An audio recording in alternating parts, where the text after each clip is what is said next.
Hello there students, कैसे हैं आप सब लोग। मैं मोइन पठान एक बार फिर से आप सब लोगों के सामने, और आज मैं लेकर आया हूँ आप लोगों के लिए क्या आज के मतलब 24 मार्च के बहुत सारे इम्पोर्टेंट MCQs। तो क्या आप सब लोग हैं रेडी आज वाला सेशन करने के लिए स्टार्ट। और अगर रेडी है तो मैं आप सबका स्वागत करता हूँ CUET अड्डा 24/7 पर, जो कि आप लोगों के लिए लेकर आता है बहुत सारे न्यूज़, बहुत सारे करंट अफेयर्स, बहुत सारा GK, बहुत सारे इंपॉर्टेंट वीडियोस, बहुत सारे एजुकेशनल रिलेटेड वीडियोस, हर सब्जेक्ट के वीडियोस, अपडेटेड वीडियोस और नोटिफिकेशंस, अपडेट्स एक्सेट्रा। और आप सबकी हेल्प करता है आपके CUET का एग्ज़ाम क्लियर करवाने में। तो आइए जल्दी देखते हैं आज हमारे पास क्या क्या चीज़ें रहने वाली है।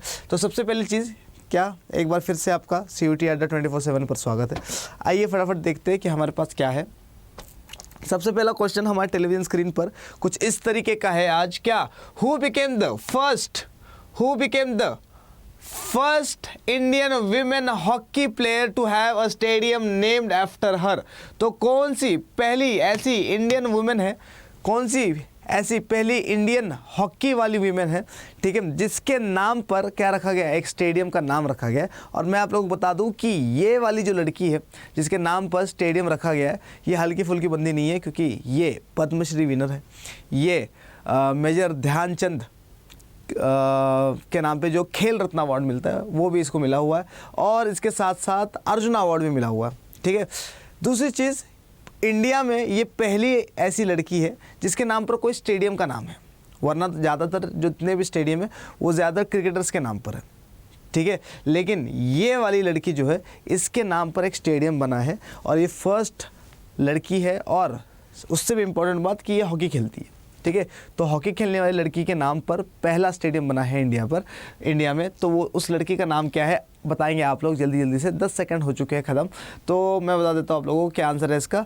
तो हिंदी में देखो एक बार, किस भारतीय महिला हॉकी खिलाड़ी के नाम पर हाल ही में एक स्टेडियम बनाया गया है। ऑप्शन है रानी रामपाल, सुशीला चानू, सबा अंजुम करीम या एलिजा नेल्सन। तो ये सारे के सारे जो है इंडियन हॉकी वीमेन टीम की खिलाड़ी है, ठीक है।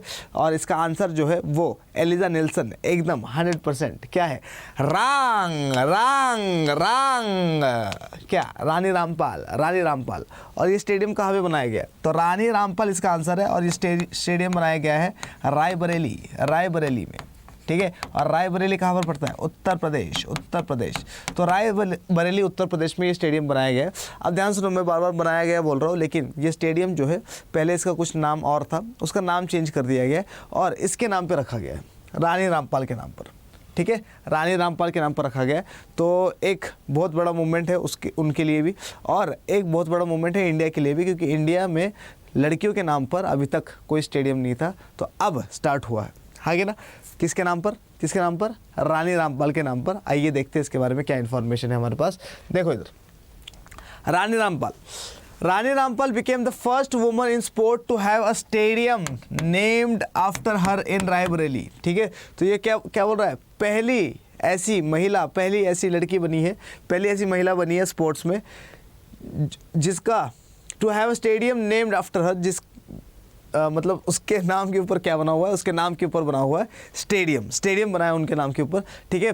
और स्पोर्ट्स स्टेडियम बनाया उनके नाम के ऊपर। प्लस ये नहीं बोल रहा कि हॉकी स्टेडियम है, ठीक है, ये बोल रहा है कि सारे के सारे स्टेडियम्स में कोई भी स्टेडियम इंडिया में ऐसा है ही नहीं जो लड़की के नाम पर हो। किसके नाम पर है, लड़कों के नाम पर है ज़्यादातर, ठीक है। और इसी वजह से ये क्या कह रहा है, कि फर्स्ट वुमन है ये। उसके साथ साथ क्या, ये कहाँ पर बना है, तो रायबरेली में बना है, ठीक है, ये भी याद रखना। दूसरी चीज़ क्या बोल रहा है, the MCF Raebareli has renamed the stadiums name to Rani's girls hockey turf, ठीक है। तो अब इसका नाम क्या है, अब इसका नाम जो है चेंज कर दिया गया।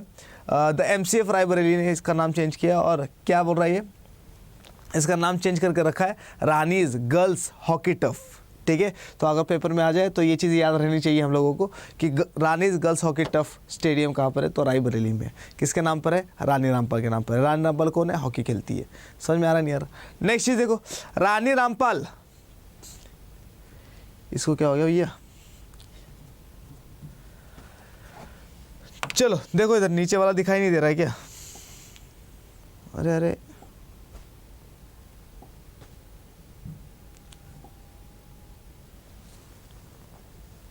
चलो खैर देखो क्या बोल रहा है, Rani Rampal has been awarded with Major Dhyan Chand Khel Ratna award, Padma Shri award, Arjuna award etcetera. तो ये क्या नाम है इसका, रानी रामपाल जो है, रानी रामपाल को अवार्ड मिले बहुत सारे। कौन से अवार्ड मिले, तो इसको मिला है मेजर ध्यानचंद खेल रत्न अवार्ड, है ना। और ध्यानचंद जो है हॉकी के उस्ताद माने जाते हैं इंडिया में, है ना। और इनके नाम पे ये जो अवार्ड दिया जाता है, ये वाला अवार्ड इंडिया का हाईएस्ट स्पोर्ट्स अवार्ड है, याद रखना। मेजर ध्यानचंद खेल रत्न अवार्ड जो है ये इंडियाज़ हाईएस्ट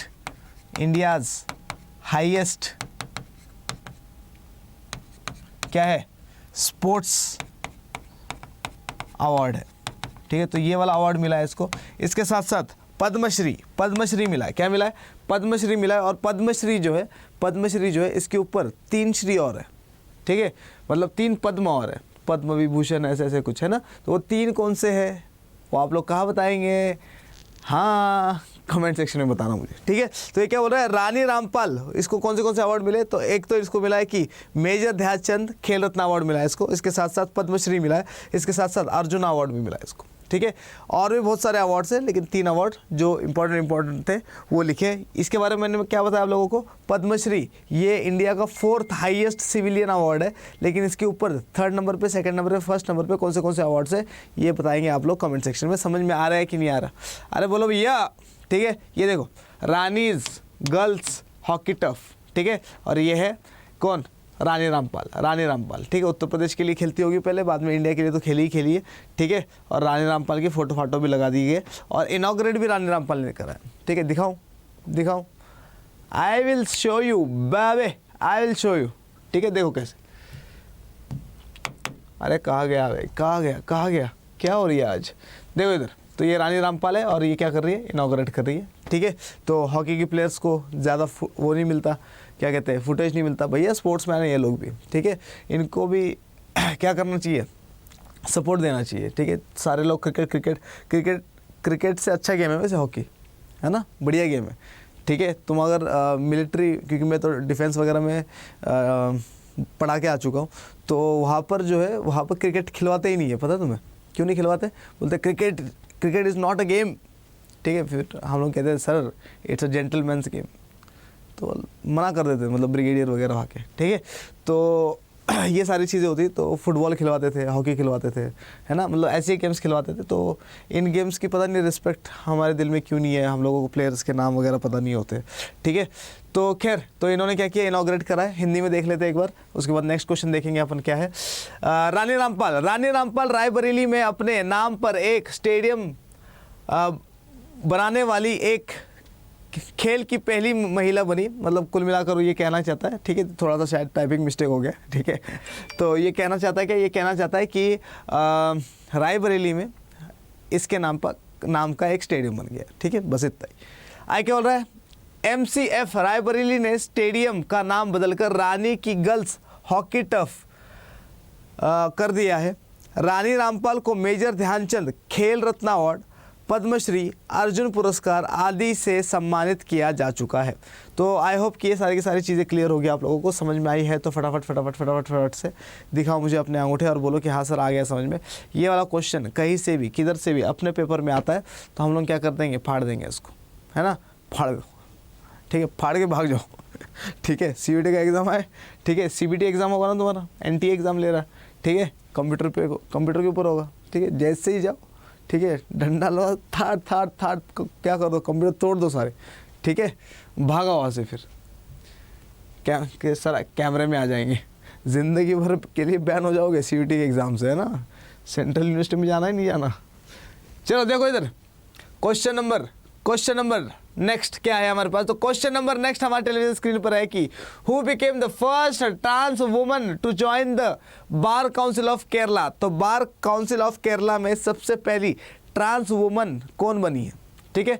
मतलब केरला के बार काउंसिल में एक अब क्या है, ट्रांसजेंडर वुमन भी है, ये ट्रांस वुमन है अब एक, ठीक है। और ये फर्स्ट लॉयर है, फर्स्ट लिख दो क्या, she is the first transgender lawyer in Kerala, first transgender lawyer भी है, ठीक है। तो उनका नाम क्या है, नाम पूछा हुआ है, ठीक है। और अब वो क्या बन चुकी है, she has became the member of bar council, member of bar council of Kerala.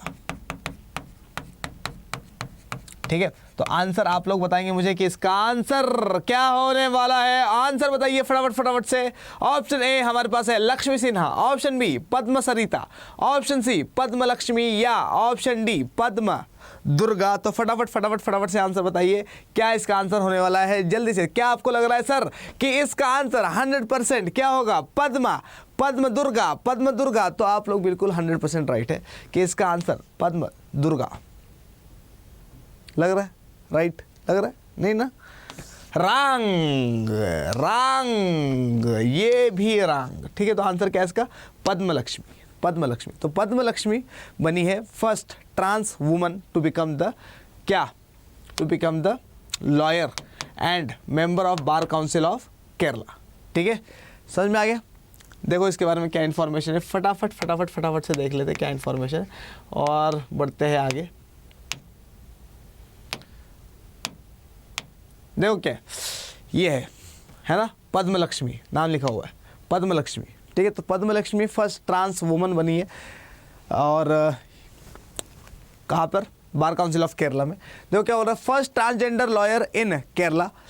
Padma Lakshmi became the first female lawyer in Kerala. पहली फीमेल नहीं, पहली trans female lawyer in Kerala बनी। ठीक है, in 2017 Jyoti Mandal became the first transgender woman to be appointed as a जज। ठीक है, तो 2017 में रिवॉल्यूशन, देखो क्रांति क्या आ रही है। 2017 में ज्योति मंडल बिकेम द पहली क्या बनी है? Jyoti Mandal became the first transgender woman to be appointed as a जज।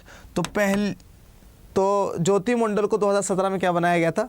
पहली ट्रांसजेंडर वुमन थी जिसको जज बनाया गया था और वेस्ट बंगाल के किसी कोर्ट में, लोकल कोर्ट में इनको क्या बनाया गया था?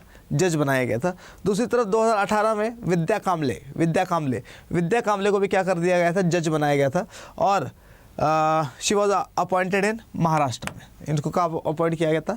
महाराष्ट्र में। तो ये महाराष्ट्र की रहने वाली है विद्या कामले, तो इनको महाराष्ट्र में किया गया था। ज्योति मंडल का नाम से पता लग रहा है कि ये कहाँ पर है, कहाँ की है? बंगाल की है, तो इनको बंगाल में ही अपॉइंट किया गया।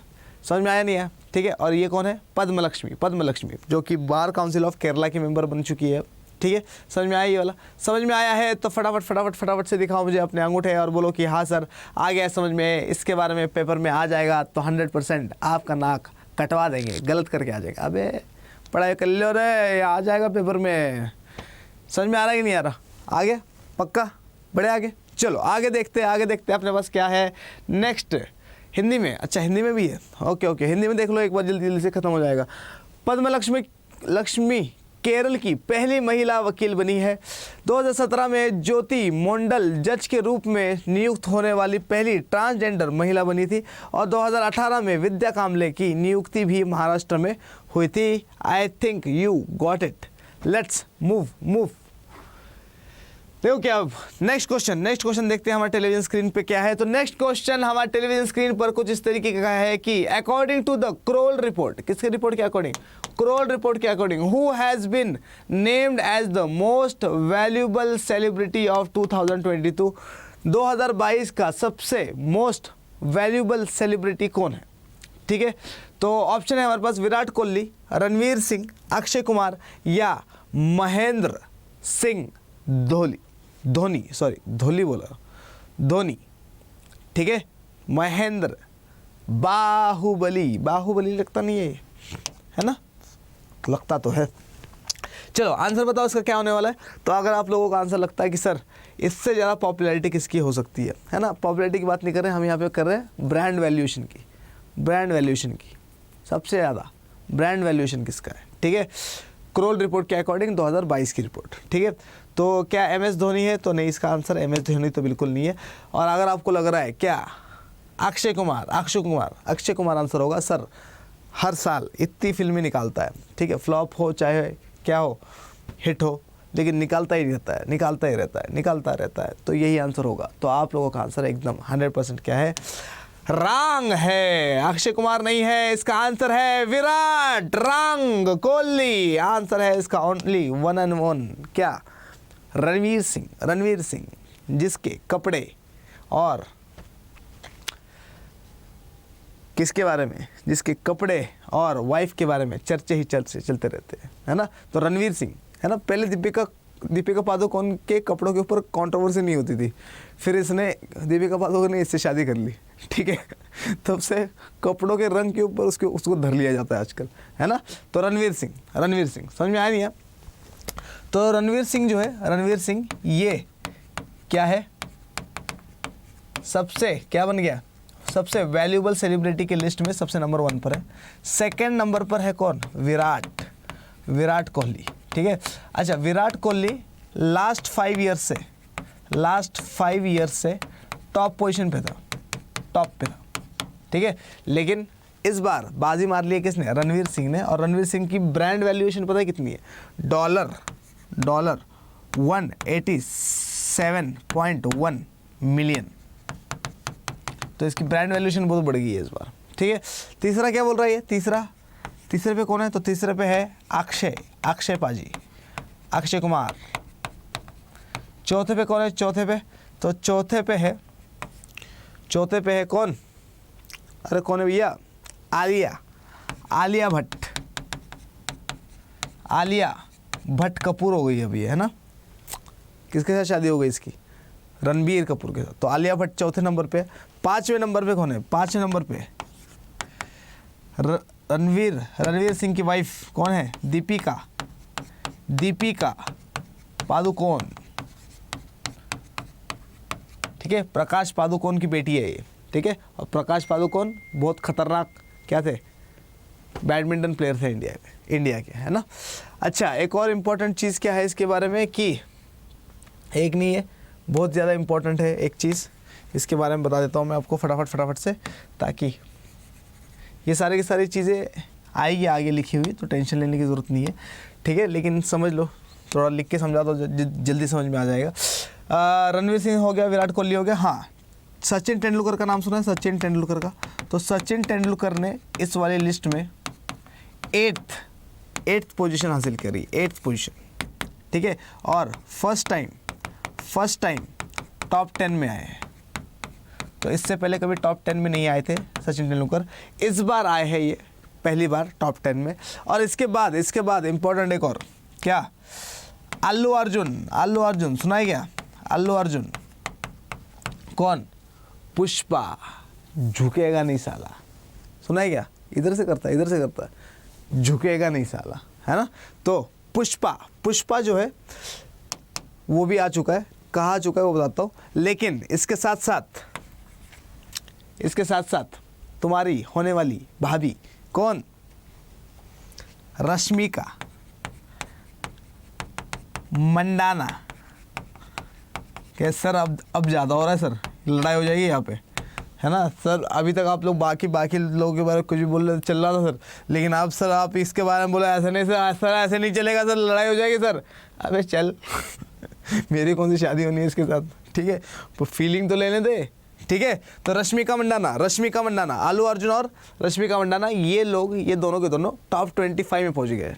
कहाँ पहुंच गए, टॉप 25 में पहुंच गए। समझ में आ रहा है कि नहीं आ रहा, अरे आ रहा है समझ में, ठीक है। तो अल्लू अर्जुन और रश्मिका मंडाना दोनों के दोनों टॉप 25 में। और ये बाकी सारी की सारी चीज़ें हैं। देखो ज़रा फोटो देखो इधर फोटो देख लो, कौन है, रणवीर सिंह फर्स्ट पोजीशन पे ये है, सेकंड पे ये है, ठीक है। ये पिछले 5 साल से इसी नंबर पे था, कौन, विराट कोहली, ठीक है।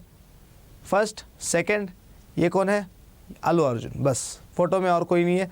आई होप कि आपको कोई और दिखे, अरे रश्मिका मंदाना, ठीक है।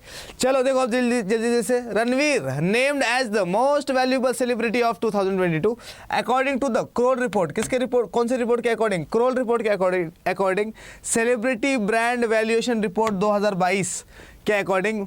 बियॉन्ड मेन स्ट्रीम मतलब मेन स्ट्रीम में जो ये लोग काम कर रहे हैं वो अलग है ना, कोहली क्रिकेट खेल रहे हैं, उसके अलावा जितने ब्रांड्स के लिए काम कर रहा है, ठीक है, तो उससे वैल्यूएशन कितना आ रहा है, ठीक है। तो ये क्या बोल रहा है कि according to the Kroll report celebrity brand valuation report 2022 beyond mainstream with a brand value of 181.7, पीछे थोड़ा सा गलत बता दिया, 187.1 बता दिया है ना, तो इसका कितना 181.7 मिलियन डॉलर है ना, with a brand value of $181.7 million.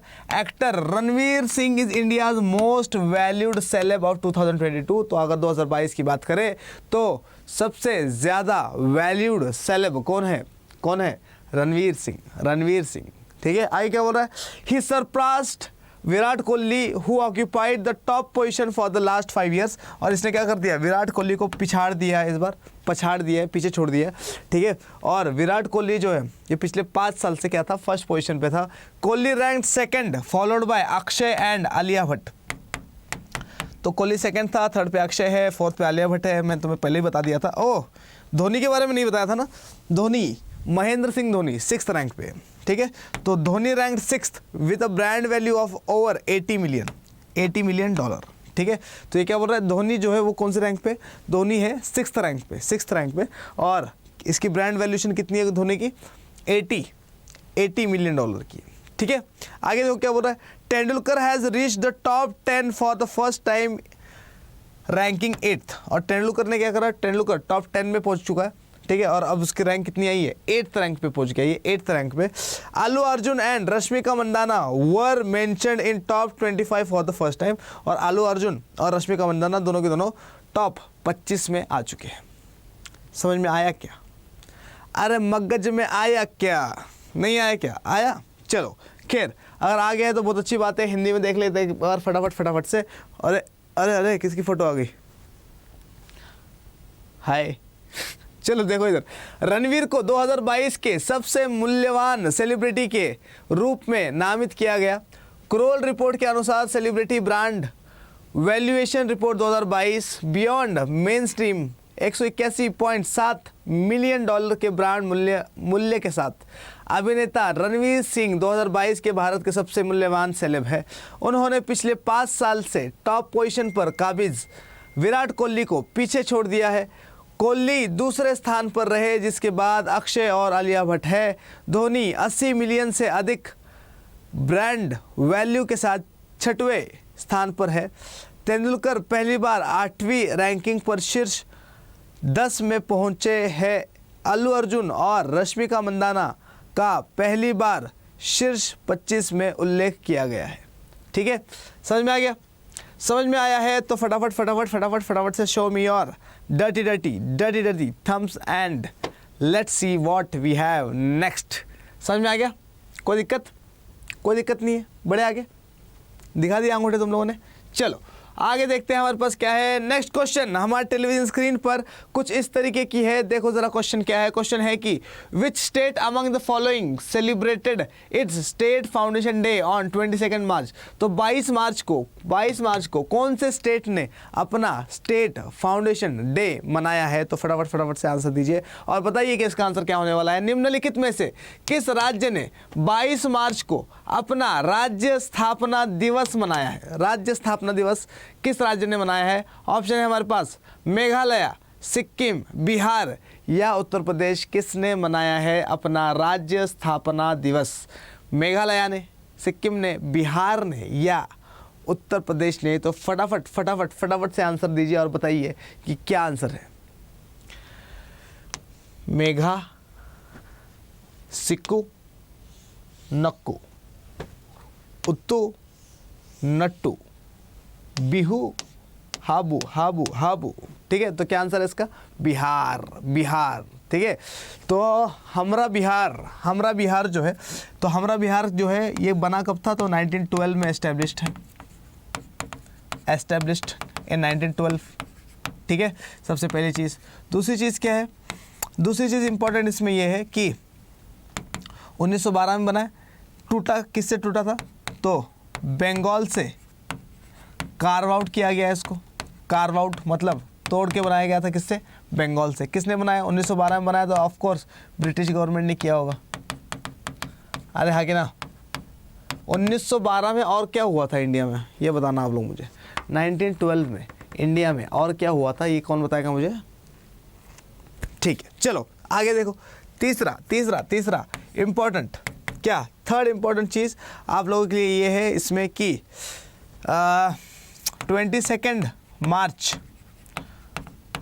1912 को बिहार बना था और इसी वजह से इसको मनाया जाता है क्या, बिहार दिवस के नाम से, बिहार दिवस के नाम से मनाया जाता है। लेकिन बिहार दिवस हम लोग कब से मना रहे हैं, तो बिहार दिवस जो है वो नीतीश कुमार ने स्टार्ट किया है, नीतीश कुमार ने स्टार्ट किया है। कब से बिहार दिवस मनाना, 2010 से, 2010, ठीक है। और पांचवी चीज़ क्या है इसके बारे में, कुछ पांचवी चीज़ है कि हमारे पास, तो सोचने दो, कुछ नहीं है, इतना ही है, ठीक है। समझ में आ गया ये वाला। फटाफट से देखते हैं अपन कहाँ पर, देखते हैं हमारे पास इंफॉर्मेशन किस बारे में है। तो बिहार स्टेट फाउंडेशन डे, तो ये बोल रहा है prime minister Modi greeted the people of Bihar on 22 march on the occasion of Bihar foundation day. तो बिहार फाउंडेशन डे के ओकेजन पर क्या किया गया है, बिहार के लोगों को ग्रीट करा गया है, बिहार के लोगों को क्या पीएम मोदी ने बहुत बहुत बधाइयाँ दी है, ठीक है। आई क्या बोल रहा है, this was the 111th foundation day of Bihar, ये भूल गया था लगता है, ये क्या था 111th 111, ठीक है। तो 111th फाउंडेशन डे था किसका, बिहार का। आई क्या बोल रहा है, Bihar Diwas is celebrated every year to mark its separation from Bengal. और बिहार दिवस हर साल मनाया जाता है, क्या मनाने के लिए, बिहार की स्थापना बंगाल से अलग होकर कैसे हुई थी वो बताने के लिए। नेक्स्ट चीज देखो क्या बोल रहा है, the tradition of celebrating Bihar day was started in the year 2010। तो 2010 से हम लोगों ने ये चीज़ मनानी स्टार्ट करी है। सबसे इंपॉर्टेंट चीज़ आ रही है ये वाली, जितने भी बिहार के बच्चे हैं और जितने लोग देख रहे हैं तो वो चीज़ ये ज़रूर याद रखना कि क्या CUET तो दे ही रहे हो तुम लोग, है ना। इसके अलावा जब भी पेपर दोगे इस साल, अगर कोई और एग्ज़ाम देने का इरादा है गवर्नमेंट वगैरह, तो उसमें ये क्वेश्चन आ सकता है क्या, कि बिहार दिवस की इस बार की थीम क्या थी। तो ये क्या बोल रहा है, द थीम ऑफ 2023 बिहार दिवस वॉज युवा शक्ति की प्रगति, युवा शक्ति की प्रगति, है ना, इंपॉर्टेंट है ये, युवा शक्ति की प्रगति। Bihar was carved out of Bengal on 22 March 1912, ये बता दिया, ठीक है। तो सारी की सारी चीज़ें मैंने बता दी आप लोगों को। याद देखो एक बार ज़रा फोटो में देखो क्या, सासाराम बिहार की फ़ोटो है क्या ये, हाँ कि ना। और ये क्या है, लिट्टी चोखा है क्या, लिट्टी चोखा वही होगा, है ना, वो है ना गाना, कौन सा है, लिट्टी चोखा खाएंगे यूपी में चले जाएंगे, ऐसा कुछ गाना है ना वो, ठीक है। गाना टैग करना यार, वो सुनना है मुझे गाना यार, अच्छा गाना है वो, ठीक है। ये क्या है, छठ पूजा मना रहे है ना, और ये बिहार दिवस लिखा है यहाँ पर, तो बिहार की फ़ोटो दिखा रखी है।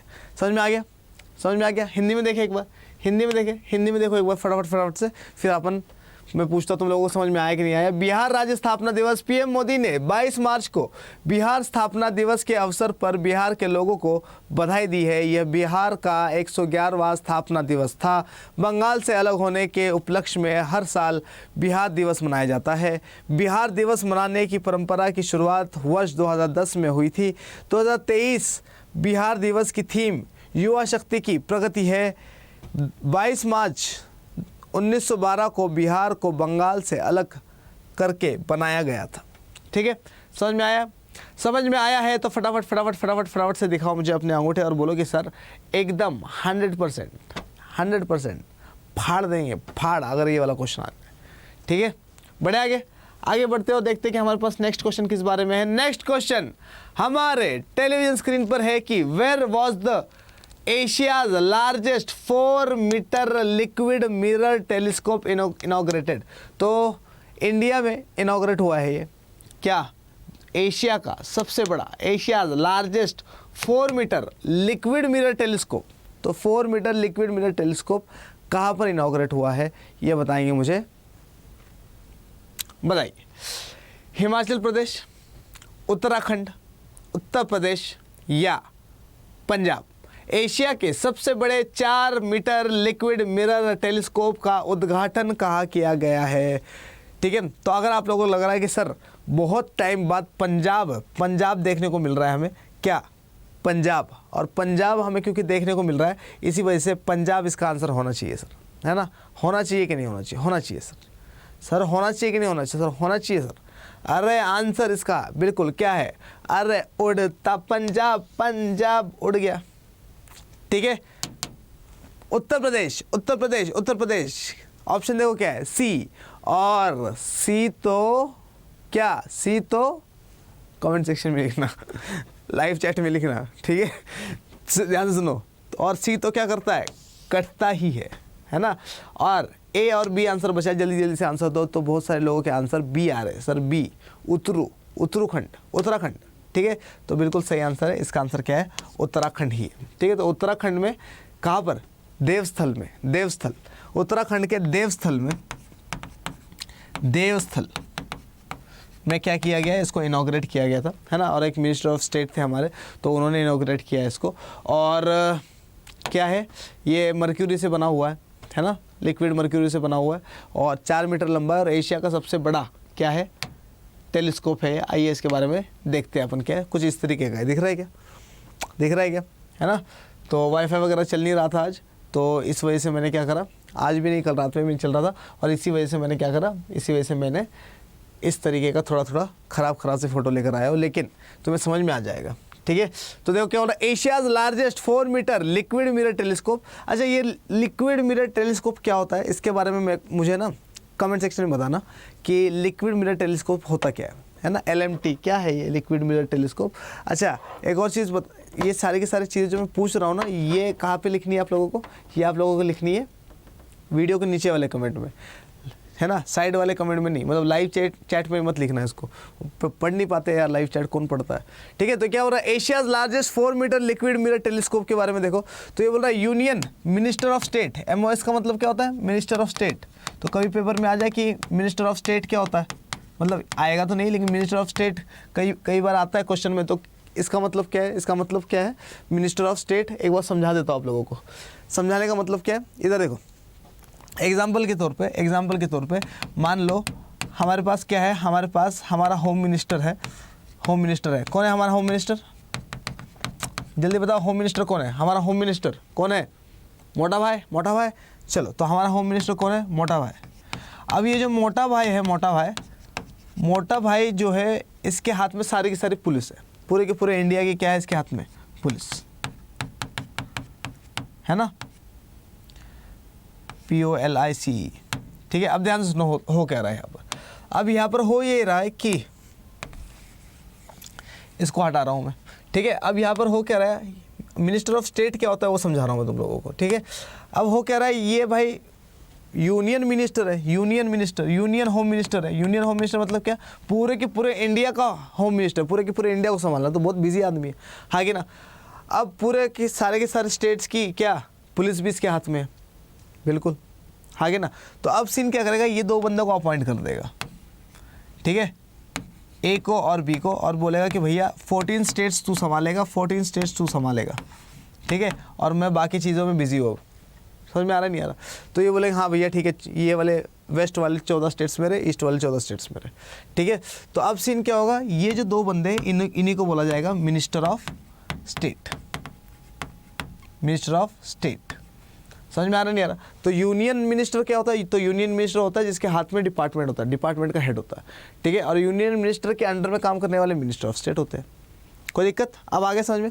तो देखो क्या बोल रहा है, अब देखो समझ में आ जाएगा। देखो क्या बोल रहा है, union minister of state science and technology, doctor. तो साइंस एंड टेक्नोलॉजी की मिनिस्ट्री में काम करने वाले मिनिस्टर ऑफ स्टेट है जिसका नाम है doctor Jitendra Singh, inaugurated Asia's largest 4 metre international liquid mirror telescope, ILMT, international liquid mirror telescope at Devasthal in Uttarakhand. तो उत्तराखंड के देवस्थल में इन्होंने क्या किया, तो उत्तराखंड के देवस्थल में इन्होंने इनॉग्रेट किया है क्या, एशिया का सबसे बड़ा क्या टेलीस्कोप, ठीक है, liquid mirror telescope.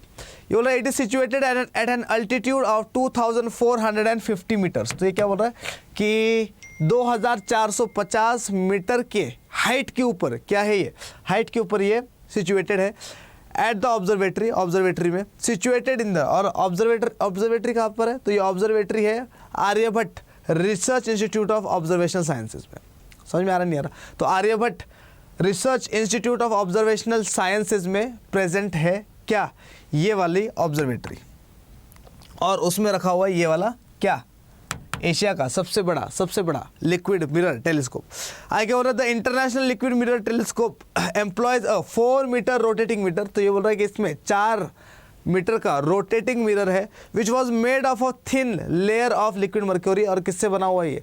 Thin layer of liquid mercury से बना हुआ है। To collect and focus light, ताकि लाइट को कलेक्ट किया जा सके और उसको फोकस किया जा सके। समझ में आया कि नहीं आया? समझ में आया है तो फटाफट से दिखा दिया मैंने आप लोगों को, है ना। इस तरीके का ये। और कितनी हाइट पे है? 2000 कहा गया भाई 450 मीटर। ठीक है, चलो हिंदी में देख लेते हैं एक बार फटाफट से। हिंदी में देखो क्या है। हिंदी में ये कह रहा है कि एशिया का सबसे बड़ा 4 मीटर लिक्विड मिरर टेलीस्कोप केंद्रीय राज्य मंत्री विज्ञान और प्रौद्योगिक डॉक्टर जितेंद्र सिंह ने उत्तराखंड के देवस्थल में एशिया के सबसे बड़े 4 metre international liquid mirror telescope ILMT का उद्घाटन किया। यह वेधशाला में 2450 मीटर की ऊंचाई पर स्थित है, जो Aryabhatta research institute of observational sciences में स्थित है। ILMT एक 4 मीटर घूमने वाला दर्पण लगता है जो प्रकाश को इकट्ठा करने और केंद्रित करने के लिए तरल पारे की एक पतली परत से बना होता है। ठीक है, समझ में आ गया? समझ में आया है तो मुझे दिखाओ अपने जल्दी जल्दी से क्या अंगूठे। और अपन क्या करते हैं, अपन बढ़ते फिर आगे और देखते हैं कि हमारे पास क्या है नेक्स्ट में। ख़त्म। अरे क्या बात है, मज़ा आ गया भाई, मज़ा आ गया। ठीक है, ख़त्म हो गया ये। ठीक है, तो इतना ही था आज के लिए। तो ठीक है, इम्पोर्टेंट चीज़ सुन के जो क्या कि तुम लोगों को पता है कि हमारा कौन सा प्रतिज्ञा बैच जो है, प्रतिज्ञा बैच ये स्टार्ट हो रही है। और ये जो स्टार्ट हो रही है इस कब से स्टार्ट हो रही है ये मुझे याद नहीं आ रही है। और प्रतिज्ञा बैच जो है, प्रतिज्ञा बैच इसमें आपको एकदम स्टूडियसली, एकदम रिलीजियसली पढ़ाई करवाई जाएंगे, रिलीजियसली स्टडी करवाई जाएगी। और इतने अच्छे से पढ़ाया जाएगा आपको कि आप खुद कहेंगे कि मुझे पढ़ना है, मुझे और पढ़ना है ना पापा, मुझे सिर्फ और सिर्फ प्रतिज्ञा से पढ़ना है। ठीक है, पापा पूछेंगे दो लगाएंगे पहले प्रतिज्ञा कौन है, मतलब बैच का नाम है पापा। ठीक है, तो प्रतिज्ञा बैच जो है तो इसमें बहुत अच्छे से स्टडी हो रही है। ठीक है, और मतलब होएगी जब स्टार्ट होएगा ये। ठीक है, और इसमें अगर एनरोल नहीं किया तो इसमें एनरोल कर लेना। ठीक है, इसमें जो प्लान दिया गया है, जिस तरीके से टीचर्स को बताया गया है कि बहुत अच्छे तरीके से पढ़ाई करने वाली है। और ये वाला हम लोग रिज़ल्ट के लिए ये वाला बैच जो है पूरी जान लगाने वाले हैं इसमें। तो अगर अभी तक इसमें एनरोल नहीं किया है तो इसमें एनरोल कर लो। और एनरोल करने के लिए क्या करना है तुम लोगों को? एनरोल करने के लिए कुछ नहीं करना, मोइन भाई का कोड लगाना है। क्या कोड है पता है सबको? Y742 है ना, बस इसको लिखना है ऐसे। ठीक है, तो ये है अपना कोड। ठीक है, इस कोड को अप्लाई करोगे तो जितनी भी इसकी फ़ीस है इसका कितना परसेंट 21% का मिलेगा आपको हैवी डिस्काउंट। हो सकता है कि 21 से ज़्यादा मिल जाए। ठीक है, लेकिन कोड आप लोगों को यूज़ करना है कौन सा? Y742 का। करके दिखा दूँ क्या? करके दिखा देता हूँ फटाफट से। देखो इधर आपने को जाना है कहाँ पर? आपने को जाना है यहाँ पर और यहाँ पर। और आप लोग चले जाइए, नया ले लेते हैं। आप लोग चले जाइए कहाँ पर? यहाँ पर जाइए और अड्डा 24/7 डालिए। जैसे अपन अड्डा 24/7 डालेंगे तो कुछ इस तरीके की आपके पेज जो है आपको दिखाई देगा। अड्डा वाले पे करिए क्लिक। जैसे अड्डा के साइड के ऊपर क्लिक करेंगे तो आपके पास ऑप्शन आएगा यहाँ पे ऑल कोर्सेज़ का। ऑल कोर्सेज़ के ऊपर क्लिक करेंगे तो आपके पास आएगा क्या? अंडर ग्रेजुएट एंट्रेंस एग्जाम का ऑप्शन। इसके ऊपर क्लिक करिए। जैसे इसके ऊपर क्लिक करेंगे वैसे ही यहाँ पर लिखा हुआ दिखाई देगा आपको क्या? CUET दिखाई दे रहा है। जैसे ही CUET के ऊपर करेंगे क्लिक वैसे ही आ जाएगा आपके पास बहुत सारे ऑप्शंस। और ये बहुत सारे ऑप्शंस आपके प्रेफरेंस के लिए है ना। साइंस वाले इधर जाए सेकंड नंबर पे, आर्ट्स वाले इधर फर्स्ट नंबर पे, सेकंड नंबर पे यहाँ पर क्या है? कॉमर्स वाला है। ठीक है, CUET हिंदी में साइंस पढ़नी है तो यहाँ चले जाइए। हिंदी में लैंग्वेज और जनरल स्टडीज़ जनरल टेस्ट की तैयारी करनी है तो यहाँ पे जाए। ठीक है, और CUET language and general test English में यहाँ पर, और CUET आर्ट्स हिंदी में पढ़नी है तो यहाँ पर जाइए। ठीक है, मान लो आप लोग क्या हो, साइंस स्टूडेंट हो तो आप लोगों को क्या करना है? CUET 2023 साइंस में जाइए आप। और जैसे ही साइंस में जाइए आप लोग तो वैसे ही आप लोगों को मिलेगा यहाँ पर क्या? 2 बैचेस, एक ये वाला प्रतिज्ञा, एक ये वाला प्रतिज्ञा, एक हरे वाला प्रतिज्ञा और एक कौन सा? नीले वाला प्रतिज्ञा। तो 2 दिख रहे हैं हम लोगों को। दोनों में डिफरेंस क्या है? दोनों में डिफरेंस है, देखो पहले तो पैसों का ही डिफरेंस दिख रहा है 3000 60 रुपया, 2124 रुपया, आगे ना। तो अब सीन क्या है कि इन दोनों में डिफरेंस क्या है? डिफरेंस इन दोनों में ये है कि CVT 2000 ये वाला जो है दोनों के दोनों 2023 को ही कर रहे हैं, लेकिन यहाँ पर आपको पढ़ाया जाएगा सिर्फ और सिर्फ फिजिक्स, केमिस्ट्री, मैथ्स और बायो, और यहाँ पर आप लोगों को पढ़ाया जाएगा physics, chemistry, maths, bio, English, Hindi, और उसके साथ साथ जनरल स्टडीज़ भी। समझ में आ रहा नहीं आ रहा? तो आपको क्या करना है, आपको पहले किसी पे भी जो भी आपको लगे कि मान लो आपको क्या लग रहा है कि CUT ये वाला बैच लेना हम लोगों को, CUT 2023 वाला 3000 वाला बैच, ठीक है। और इसमें क्या क्या होगा, 230+ hours of two way interactive live classes होगी, बिल्कुल सही है। 130 फुल लेंथ टेस्ट होंगे, एक्सेट्रा बहुत सारी चीज़ें होगी। और ये वो सारी की सारी चीज़ें यहाँ पर साइड में लिखी हुई है, इसको पढ़ लेना, कौन सा टीचर पढ़ाएगा, क्या पढ़ाएगा, सब कुछ लिखा हुआ है इसमें। नेक्स्ट चीज़ क्या है इसमें? नेक्स्ट चीज़ ये है कि बाय करने के लिए आप इसके पास जाइए, है ना, और बाय कर लीजिए। कैसे बाय करना है? जैसे फॉर एग्ज़ाम्पल 3599 का है, 3599 का। इसको अगर आप यहाँ पर एक कोड दे रखा है आप लोग को, ठीक है, WIN15, अगर इसको अप्लाई कर दिया तो आपको मिल जाएंगे कितने? 15% का डिस्काउंट, 540 रुपये बच जाएंगे आपके, ठीक है। तो 540 रुपये बचाने तो ये लगा लेना। और अगर आप लोगों को इससे ज़्यादा बचाने, ठीक है, तो भाई का कोड तो है ही Y742, जो कि अड्डा 24/7 का उल्टा है। जैसे इसको अप्लाई करेंगे तो आपके 611 रुपये बच जाएंगे, आगे ना। और आपको ये वाला कोर्स मिल जाएगा सिर्फ और सिर्फ 2987 रुपये में, ठीक है।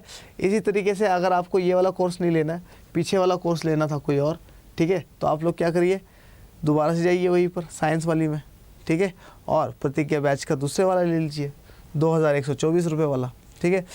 ये वाला देखो सेम ही है, लेकिन सिर्फ इसमें फिजिक्स, केमिस्ट्री, मैथ्स, बायो पढ़ाया जाएगा, ठीक है। और इसके ऊपर करिए क्लिक, बाय नाउ पे करिए। जैसे ही बाय नाउ पे क्लिक करेंगे वैसे ही आप लोगों को दिखाएगा ये वाला सिस्टम, ठीक है। देखो अगर अपन WIN15 15% वाला कोड लगा देते हैं तो आप लोग को कितना मिलता है? 374 रुपये का मिलता है फ़ायदा। लेकिन अगर अपन डालते क्या कोड, क्या Y742, जैसे Y742 कोड डालते वैसे ही आपने को मिलता है क्या डिस्काउंट, कितने का? 424.83, मतलब 425 रुपये का आपको क्या मिल रहा है? डिस्काउंट मिल रहा है।